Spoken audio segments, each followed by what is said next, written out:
नमस्कार। एक छोटी सी कहानी के प्रथम एपिसोड में आपका स्वागत है। एक हंस का जोड़ा मानसरोवर से उड़ता हुआ एक ऐसे गांव में आ पहुंचा जो बिल्कुल वीरान था। वहां के पेड़ पौधे ठूठ बन चुके थे, न उस पर कोई हरियाली थी, न कोई पत्ता था, न कोई फूल था, न फल लगते थे उन पेड़ों पर। शाम ढल चुकी थी। अब उस हंस और हंसनी के लिए वापस मानसरोवर जाना मुश्किल था। तो उस हंस ने विचार किया कि आज की रात्रि इसी गांव में गुजारी जाए। उन दोनों ने एक पेड़ पर रात्रि गुजारने का फैसला किया। उस पेड़ के कोटर में एक उल्लू रहता था। तो रात्रि हो गई थी, सभी रात्रि विश्राम कर रहे थे। हंस को यह वीरानी देखकर बड़ा आश्चर्य हो रहा था। यह कैसा प्रदेश है, कैसी बस्ती है, कैसा गांव है। बिल्कुल वीरान पड़ा है। यहाँ के पेड़ पौधे सूख चुके हैं, न किसी पेड़ पर पत्ती है, न फल है, न फूल है, बिल्कुल ठूठ सा बचा है।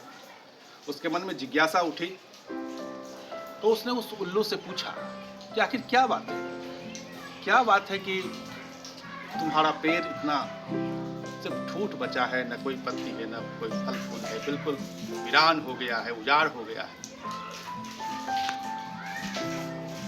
उल्लू ने कहा कि ठीक है, तुम्हारे प्रश्न का मैं उत्तर दूंगा। इसके लिए सुबह का इंतजार करो। सुबह होने के बाद तुम्हें पता चल जाएगा ये बस्ती इतनी उजाड़ क्यों।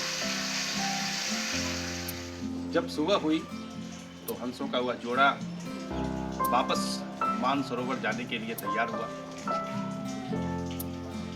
तब उस उल्लू ने हंस के उस जोड़े को रोक दिया और उल्लू ने कहा कि अगर तुम्हें वापस जाना है तो तुम अकेले जाओ, हंसनी को यहीं छोड़ जाओ, क्योंकि हंसनी मेरी पत्नी है और वह मेरे साथ रहेगी, तुम्हारे साथ नहीं जाएगी। यह सुनकर दोनों को बड़ा आश्चर्य हुआ। हंस को लगा कि यह कैसे हो सकता है, हंसनी तो मेरी पत्नी है। यह उल्लू तो बड़ा बेतुकी बात कर रहा है। कहा नहीं, हंसनी मेरी पत्नी है और यह नहीं जाएगी, तुम अकेले जाओ। हंस आश्चर्यचकित, ऊहापोह की स्थिति में, लेकिन उल्लू उसे जाने न दे, जबरदस्ती उसे रोक रहा था। कहा नहीं, यह मेरी पत्नी है और यह नहीं जाएगी। अगर तुमको ऐसा लगता है, भरोसा है कि यह तुम्हारे साथ नहीं जाएगी क्योंकि यह मेरी पत्नी है, अगर तुम इसे अपने साथ ले जाना चाहते हो तो इसके लिए एक पंचायत बुलानी पड़ेगी, गांव के लोगों को बुलाना पड़ेगा, और गांव के लोग ये दिखा दे कि यह तुम्हारी पत्नी है, तब तुम इसे अपने साथ ले जा सकते।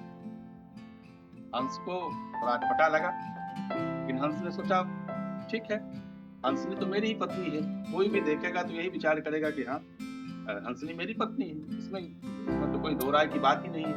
हंस तैयार हो गया कि ठीक है, बुला लो लोगों को। गांव के सारे लोग इकट्ठे हो गए, पंच सरपंच सभी बैठे, विचार हुआ, दोनों का प्रश्न सुना गया।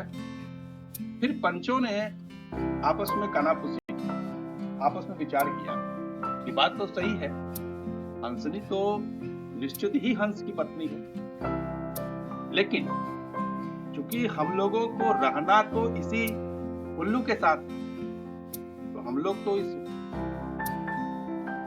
उल्लू की नाराजगी मोल नहीं ले सकते कि रहना इसके साथ है। हंसनी तो वापस चला जाएगा, लेकिन उल्लू तो यही रहेगा और रहना इसी के साथ है, और हम इसकी नाराजगी मोल नहीं ले सकते। तो पंचों ने आपस में विचार किया और पंच परमेश्वर के सिद्धांत को रद्दी की टोकरी में रखकर पंचों ने यह निर्णय सुनाया कि हंसनी उल्लू की ही पत्नी है और यह उल्लू के साथ ही रहेगी। हंस को अकेले वापस मानसरोवर जाना पड़ेगा। हंस ने यह सुनकर माथा ठोक लिया, यह कैसा न्याय है या कैसा निर्णय है, लेकिन पंचों के द्वारा निर्णय सुना दिया गया था। फिर पंच सभा विसर्जित हुई, पंच अपने अपने घर गए, सभी लोग घर चले गए, सारे लोग चले गए। उसके बाद फिर उल्लू ने हंस से कहा कि देखा तुमने रात्रि प्रश्न किया था ना, यह गांव यह बस्ती इतनी उजाड़ क्यों, कि पेड़ पौधे ठूट क्यों बन गए हैं, क्यों किसी शाखा पर कोई पत्ती नहीं लगती है, कोई फूल नहीं लगता है, कोई फल नहीं लगता है। उसका कारण यही है, इस बस्ती के लोग एक उल्लू का समर्थन कर रहे हैं। एक उल्लू का समर्थन करने का ही परिणाम है यह बस्ती इतनी उजाड़ है। तो भी दर्शकों, आप इस कहानी के निहितार्थ को समझ गए होंगे। जब हम लोग एक गुणवान व्यक्ति की अवहेलना कर एक अयोग्य व्यक्ति का समर्थन करते हैं, एक अयोग्य व्यक्ति का साथ देते हैं, तो समाज की, उस प्रदेश की, उस गांव की, उस देश की यही दशा होती है। आशा है आपको मेरी यह कहानी पसंद आई होगी। आपकी प्रतिक्रियाओं की अपेक्षा रहेगी। बहुत बहुत धन्यवाद।